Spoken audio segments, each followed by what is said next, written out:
प्रतिपादन हुआ है उन सब में बीएफ स्किनर का भी महत्वपूर्ण योगदान रहा है। तो जो ये बीएफ स्किनर है वह अमेरिका के प्रसिद्ध मनोवैज्ञानिक थे और जो ये मनोवैज्ञानिक है वह व्यवहार के ऊपर अपने सिद्धांत का प्रतिपादन करते हैं। और आज जो सिद्धांत हम देख रहे हैं उस सिद्धांत का जो प्रयोग था वह 1938 में किया गया था। आप अच्छी तरह से यहाँ देख लीजिए कि जो स्किनर है वह अमेरिका के प्रसिद्ध मनोवैज्ञानिक थे और इस सिद्धांत को उन्होंने 1938 में दिया था। आपके यहाँ पर 2 क्वेश्चन भी तैयार हो गए हैं। तो हम आगे इस सिद्धांत को जानने से पहले यह भी देख लें कि जो ये सिद्धांत है इस सिद्धांत को और किन किन नामों से जाना जाता है।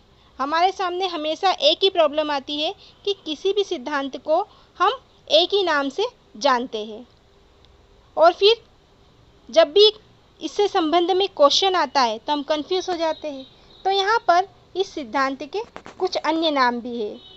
क्रिया प्रसूत अनुबंधन का सिद्धांत, सक्रिय अनुकूलित अनुक्रिया का सिद्धांत, आरएस थ्योरी, अनुक्रिया उद्दीपक सिद्धांत और नेमेत्रिक का सिद्धांत। इन सब नामों से भी इस सिद्धांत को जाना जाता है।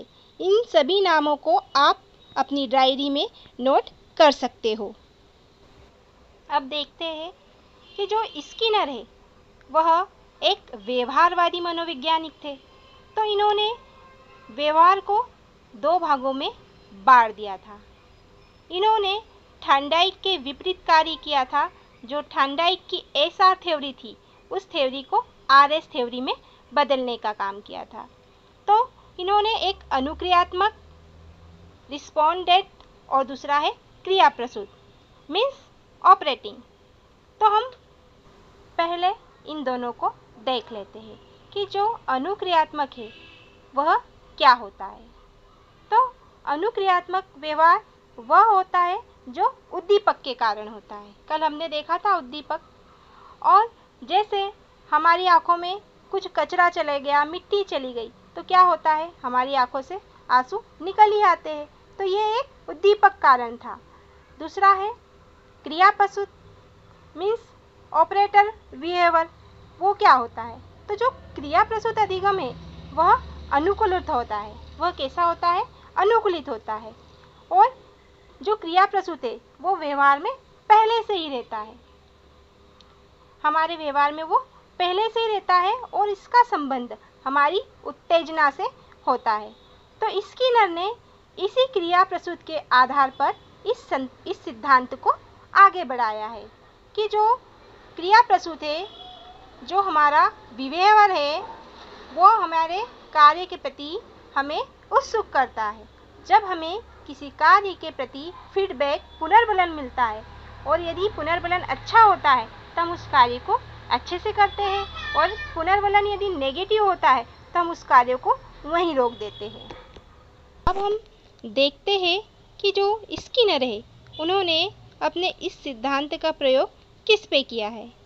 तो इन्होंने चूहे और कबूतर इन 2 पक्षियों पर अपने सिद्धांत को प्रयोग किया है। यहाँ स्किनर कहते हैं कि जो क्रिया प्रसूत अनुकूलन एक अधिगम प्रक्रिया है जिसके द्वारा अधिगम अनुक्रिया अधिगम प्रक्रिया को और अधिक द्रुत बनाती है कि जब हमें किसी चीज़ से अच्छा रिस्पॉन्स मिलता है तो हम उस कार्य को और अच्छी तरह से करते हैं।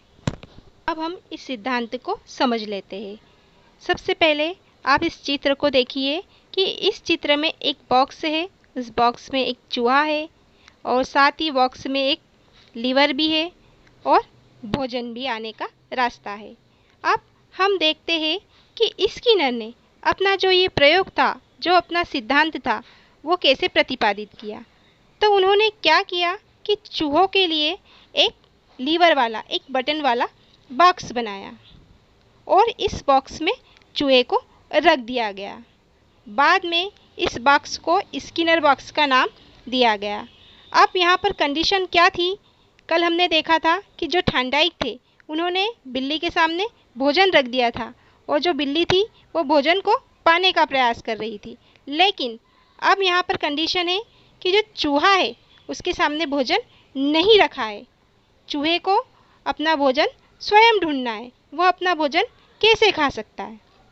तो अब इस बॉक्स के अंदर जो लीवर था, जो बटन था, उस बटन को दबाने पर यह बॉक्स के अंदर खाना आ जाता था। इस बॉक्स में खाने आने की एक जगह भी थी। अब क्या होता है कि चूहा इस बॉक्स के अंदर उछल कूद करता है, क्योंकि वह भी भूखा है, अपना भोजन ढूंढ रहा है।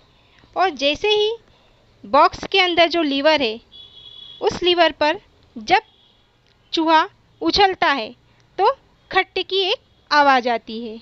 इस प्रकार चूहा कुछ समय तक उछलता रहता है और खाना वहाँ पर आता है, लेकिन चूहे को दिखता नहीं है।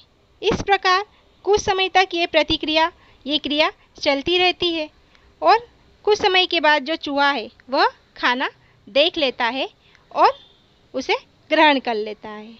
इस प्रकार बार बार चूहा अब इस खट्टे की आवाज़ को सुनकर आगे बढ़ता और जैसे ही प्याले में भोजन आता उस भोजन को खा लेता। तो अब यहाँ क्या हो रहा है कि जो भोजन आ रहा है वह चूहे के लिए प्रबलन का कार्य कर रहा है। वह बटन को दबाता है तो उसे खाने के लिए भोजन मिल जाता है। इस प्रकार लीवर दबाने की जो क्रिया थी अब वह चूहे के लिए आसान हो गई थी।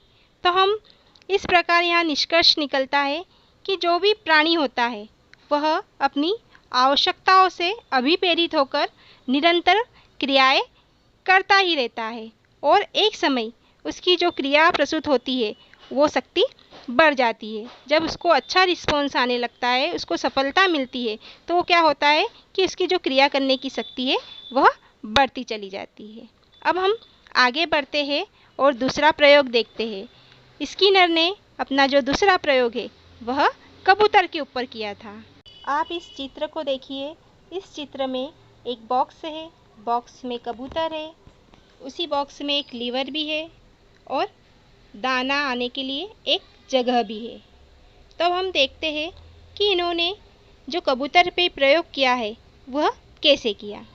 तो स्किनर ने सबसे पहले इस प्रयोग करने के लिए कबूतर के लिए भी एक बॉक्स बनवाया और उस बॉक्स में प्रकाश की उचित व्यवस्था की, क्योंकि यहाँ पर स्किनर का उद्देश्य था कि जो कबूतर है उसे लीवर दबाना कैसे सिखाया जाए, जो बटन था वो कबूतर कैसे दबा सकता है। तो इसी के ऊपर इन्होंने ये सिद्धांत का प्रयोग किया। तो अब आप देखते हो कि यहाँ पर जो स्किनर है उनका लक्ष्य था कि कबूतर को जो पिंजरा है, जो बॉक्स है, उसमें दाहिनी ओर से एक पूरा चक्कर लगाकर एक निश्चित स्थान पर पहुँचना है। जब कबूतर बॉक्स के अंदर था तो वो क्या करा, सभी जगह घूमने लगा। जैसे जैसे घूम रहा था वो अपनी चोंच से पिंजरे को टोच रहा था, तो अचानक से दाहिनी ओर से चक्कर लगाते हुए उसकी जो चोंच थी वह बटन से टकरा गई। जैसे ही बटन से उसकी चोंच टकराती है तो उसे खाने के लिए कुछ दाने मिल जाते हैं। अब इस प्रकार कबूतर यह बार बार करने लगा कि मैं घूम के आता हूँ और फिर इस बटन को दबाता हूँ तो मेरे लिए दाना गिर जाता है। तो इस प्रकार उसने इस क्रिया में सफलता पा ली थी। इस प्रकार का प्रयोग कर स्किनर ने अधिगम के क्षेत्र में क्रिया प्रसूत अनुबंधन के सिद्धांत को जन्म दिया था। हमारा जो व्यवहार और अनुक्रिया होती है वह क्रिया प्रसूत व्यवहार का रूप होती है। इसी स्किनर के सिद्धांत पर MLB ने स्किनर के सिद्धांत के संबंध में कुछ कहा है कि जो क्रिया प्रसूत अनुबंधन अधिगम की एक ऐसी प्रक्रिया है जिसमें सतत या संभावित अनुक्रियाएं होती है। ऐसे समय क्रिया प्रसूता की जो शक्ति होती है वह बढ़ जाती है। जब हम किसी कार्य को बार बार करते हैं और हमें अच्छा रिस्पॉन्स मिलता है तो क्या होता है, उस कार्य को करने की जो हमारी शक्ति होती है वह बढ़ जाती है। तो यहाँ पर ये जो सिद्धांत था वह पुनर्बलन के आधार पर कार्य कर रहा था कि जब हमें किसी चीज़ को कार्य करने के पश्चात पुरस्कार मिलता है या प्रोत्साहन मिलता है तो हम हमारे सीखने की या हमारे जो कार्य करने की प्रक्रिया होती है उसको हम तेज़ी से करने लग जाते हैं। इस प्रकार स्किनर ने जो थॉर्नडाइक की एसआर थ्योरी थी उस थ्योरी को आरएस थ्योरी कर दिया कि यहाँ पर पहले किसी कार्य के लिए क्रिया की जा रही है, उसी के बाद उस क्रिया का फल मिल रहा है। तो इस सिद्धांत का शिक्षा में भी कुछ महत्व है। इस सिद्धांत के माध्यम से बच्चों के शब्द भंडार में वृद्धि होती है, वह अनेक शब्दों को जानने में सक्षम हो जाता है। सेकेंड है पुनर्बलन, मतलब उसे किसी चीज़ के लिए यदि अच्छा सकारात्मक व्यवहार दिया जाए तो वो उस कार्य को और अच्छी तरह से करता है। नेक्स्ट है बुरी आदतें त्यागने में मदद। तो जो ये क्रिया प्रसूत का सिद्धांत है वह बालक में जो बुरी आदतें हो जाती है उन बुरी आदतों को त्यागने में भी मदद करता है। और है अगला सीखने को स्वरूप प्रदान करना। यदि हम किसी कार्य को बार बार करेंगे तो हम और अधिक सीखते चले जाएंगे। जाने से पहले लाइक ज़रूर कीजिए। कल हम एक नई थ्योरी के साथ फिर से मिलते हैं। कल तक के लिए बाय बाय, टेक केयर।